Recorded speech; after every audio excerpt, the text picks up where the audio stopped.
रोजच्या धकाधकीच्या आयुष्यात दोन घटका शांत वातावरणात घालवण्याबरोबरच निसर्गाचा आनंद घेण्यासाठी पावसाळा असतो। यामुळे पावसाळा सुरू होताच मित्रमैत्रिणींबरोबर सहकुटुंब मान्सून पिकनिकचे प्लॅनिंग केलं जातं। यासाठी गुगलवर प्रसिद्ध पिकनिक स्पॉट सुद्धा सर्च केले जातात। प्रामुख्याने गुगलवर दिसणाऱ्या पावसाळ्यातील नयनरम्य धबधबे, धरण, कडा, डोंगर, कपारी अशा पावसाची संततधार असणाऱ्या ठिकाणांना पर्यटकांची विशेष पसंती असते। स्वस्त मस्त खाण्यापिण्याची आणि राहण्याची उत्तम सेवा असेल असे स्पॉट फायनल केले जातात। त्यातही काही जण गर्दी टाळण्यासाठी पिकनिक स्पॉट म्हणून लांब असलेल्या ठिकाणांना पसंती देतात। मग हे स्पॉट कुठेही असले तरी पिकनिकच्या मूडमध्ये असणाऱ्यांची तेथे जाण्याची तयारी असते।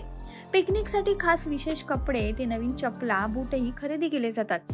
सेल्फीचं क्रेज असल्याने त्यासाठी आवश्यक ते सगळे डिव्हाइस, कॅमेरेही विकत घेतले जातात। पण सुरक्षेचं काय?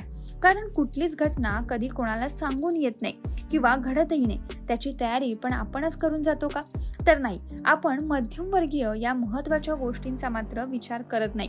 पण खरं तर या सगळ्या पिकनिक मूडमध्ये अति उत्साहात झालेली एखादी साधी चूकही महागात पडू शकते। नुकत्याच लोणावळ्यात भुशी डॅममध्ये पुण्यात राहणारं अख्खं कुटुंब असंच वाहून गेलं।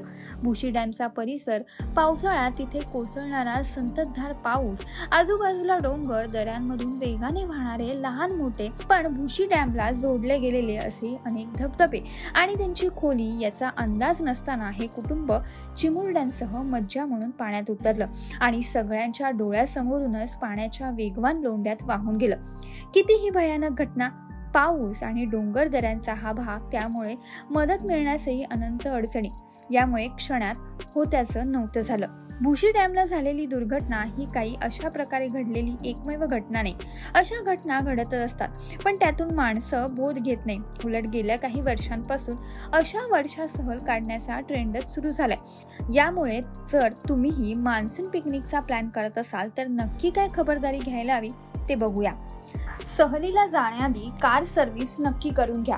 खरं तर पावसाळ्यात सहलीला जाताना विशेष काळजी घ्यावी लागते, कारण पावसामुळे रेल्वे, रस्ते वाहतूक बंद पडल्यास तुम्ही अडकू शकता। यामुळे या दिवसात उगाच अतिउत्साहात घरापासून लांब असलेल्या पिकनिक स्पॉटवर जाणं टाळा। शहराच्या 80 किलोमीटरच्या परिघात सहलीत जा। जर तुम्ही दूर जात असाल तर राहण्याची योग्य व्यवस्था आहे का नाही ते नक्की पहा। या व्यतिरिक्त तिथे इंटरनेट कनेक्शन आहे का नाही ते सुद्धा तपासा। पोलीस, रुग्णालय, बस, रेल्वे सेवा सहज उपलब्ध होईल अशी ठिकाणं पिकनिकसाठी निवडा। पावसाळ्यात शक्यतो कॅम्प पिकनिक करू नका। तसेच सहलीला जाताना आरामदायी फुटवेअर घाला, कारण पावसाळ्यात रस्ते, डोंगरकडा निसरड्या झालेल्या असतात। यामुळे फुटवेअर उत्तम क्वालिटीचेच घ्या। जर तुम्ही तुमच्या स्वतःच्या गाडीने प्रवास करणार असाल तर त्याची कागदपत्रे सोबत ठेवायला विसरू नका। गाडीत अतिरिक्त टायर, ट्यूब, दोरखंड, दोरी, चाकू, रेनकोट आणि फोल्डिंग छत्री ठेवा। महामार्गावरील निर्जन ठिकाणी वाहन थांबवू नका। जर तुम्ही कोणत्याही नदी, तलाव, विहीर आदींजवळ सहल करत असाल तर त्यांच्यापासून दूर राहा। तुम्हाला पोहायला येत नसेल तर धबधब्यात उतरू नका। पिकनिकसाठी घनदाट जंगलात किंवा दुर्गम भागात जाऊ नका। पिकनिकला जाताना कोणत्याही प्रकारचे मादक पदार्थ सोबत घेऊ नका। फक्त स्वच्छ आणि स्वच्छच पाणी प्या। आवश्यक औषधांसह ग्लुकोज आणि इलेक्ट्रोलाइट पॅकेट्स एका बॉक्समध्ये ठेवा। चार्जिंग उपलब्ध नसताना पॉवर बॅकअप तुमच्या फोनची बॅटरी चार्ज करेल, त्यामुळे तेही सोबत असू द्या। यासह रिचार्जेबल टॉर्च तुम्हाला अंधारात उपयोगी पडू शकतं। स्मार्ट घड्याळ किंवा स्पोर्ट्स वॉच कॅरी करा, ते तुम्हाला प्रवास करताना अंतर, हवामान आणि स्थान याबद्दल सतर्क ठेवेल। परफेक्ट सेल्फी काढण्याच्या नादात अनेकांना आपला जीव गमवावा लागलाय। तुम्ही ज्या ठिकाणी उभे राहून सेल्फी घेत आहात ती जागा सुरक्षित आहे की नाही हे ध्यानात असू द्या।